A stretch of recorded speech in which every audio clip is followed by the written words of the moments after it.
Sport Massage Therapy. Kali ini cedera yang sering terjadi yaitu cedera pada pergelangan kaki atau ankle ya. Ini tadi malam jatuhnya Pak ya, karena futsal ya. Kita lihat sekarang objeknya. Kita lihat ini data ini ya. Ada bengkakan pada sisi luar dan sisi dalam ya, tampak merah ya, tapi kita cek dulu tulangnya. Ini fibula, tulang fibula, ini tibia, ini bonggolnya tibia yang bawah, bagian bawah, ini bonggolnya fibula bagian bawah. Aman, aman. Kalau ini kita tekan aman, nggak sakit atau nggak nyeri hebat, itu berarti aman tulang ini. Ini aman. Kita harus checking tulangnya dulu, karena setiap kali ada cedera harus ngecek tulang dulu. Kalau tanpa melihat itu, khawatir bagian tulang penyangganya bisa retak, bisa patah. Seperti kasus ya beberapa saat yang lalu. Nah ini tulang kering atau tulang. Jelas kalau melihat data ini cedera pada ligamen atau sprain ligamen ini sprain ya. Dan dari sini kita tekan ligamennya, nyeri ya? Enggak ya? Saya tekan lagi, mulai nyeri. Nah, sekarang kita tarik sprain bagian atas. Nah, ini. Jadi ada sprain di bagian dalam dan sprain bagian luar. Kita lakukan relaksasi, kita rilis dulu, nanti akan kita lakukan reposisi setelah itu. Kita rilis dulu.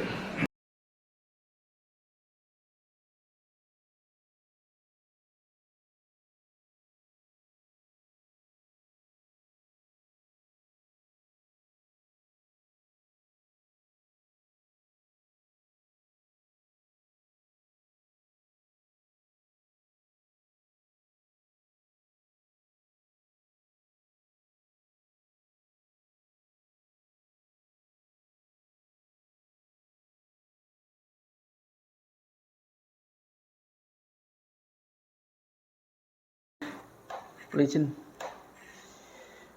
Ya, kita mulai. Baik, sudah dilakukan rilis ya. Saya melakukan pengecekan dulu karena memang ada sprain ya.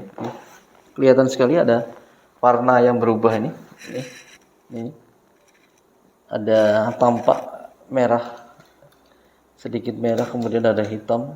Ini tanda ada trauma di bagian dalam, bagian sisi dalamnya.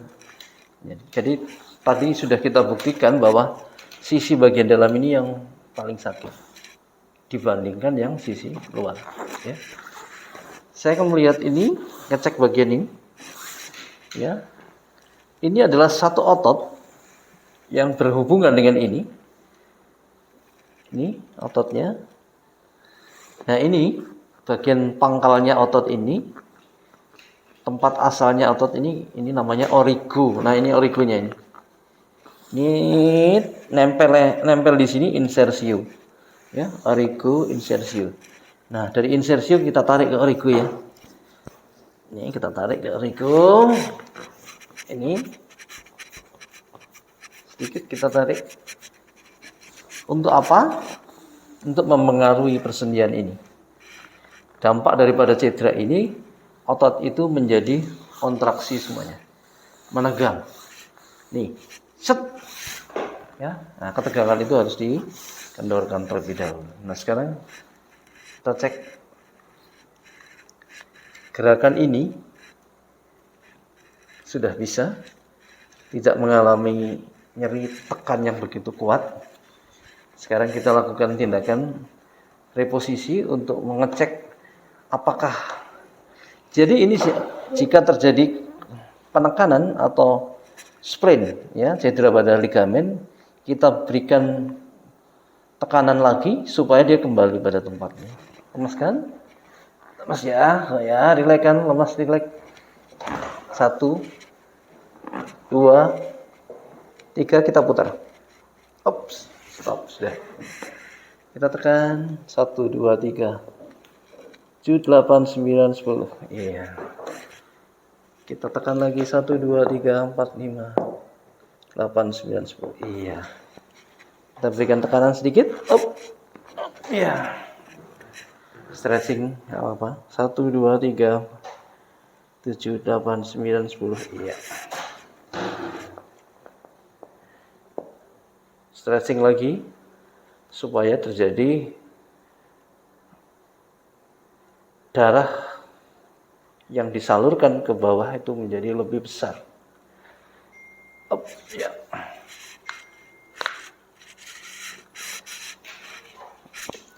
Nah, sekarang bagian ini akan kita cover ya, supaya terjadi bengkakannya menjadi mengempis.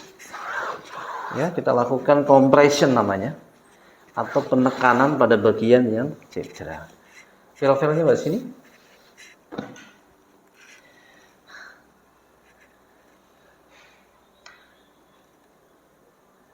Kita akan cover dengan deker ankle ya, supaya bisa buka tutup. Kalau mandi dibuka, kalau jalan ditutup. Ini adalah deker atau alat untuk melakukan kompresi pada bagian lutut ya. Jadi disinilah kita harus hati-hatinya itu.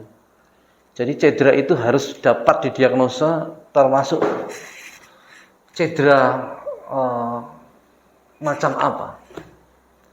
Apakah sprain grade 1, sprain grade 2, sprain grade 3, atau bahkan yang paling parah itu adalah sprain grade 3 ditambah dengan dislokasi. Itu lebih parah lagi. Jadi sudah terjadi sprain, penarikan trauma pada bagian ligamen begitu panjang, ditambah dengan dislokasi. Ataukah sprain yang diikuti dengan putusnya ligamen, itu lebih parah lagi. Jadi harus tahu benar bagaimana mendefinisikan cedera ini. Nah, kalau segitu baru kita melakukan tindakan apa yang kita lakukan untuk cedera tersebut. Jadi tidak semua cedera itu bisa dikategorikan pada kondisi tertentu. Ya, jadi harus tahu benar ini masuk grade 1, grade 2, grade 3, atau kondisi yang paling parah mungkin terjadi patahan pada tulang fibula. Sepertinya cedera ankle ya. Kelihatannya seperti sprain. Di sini ada sprain mungkin ya. Tapi di sisi yang lain ternyata begitu kita cek kembali ya, ternyata ada fraktur atau patah di bagian fibula. Jadi itu tidak bisa dikategorikan sebagai cedera biasa kalau ada patahan atau retakan pada distal fibula namanya. Jadi harus benar-benar tahu pasti kondisinya si pasien sehingga obatnya atau rehabilitasinya atau terapinya harus apa. Ya, demikian yang bisa saya sampaikan, mudah-mudahan menjadi informasi. Ya, tetap jaga prokes, salam sehat. Yes.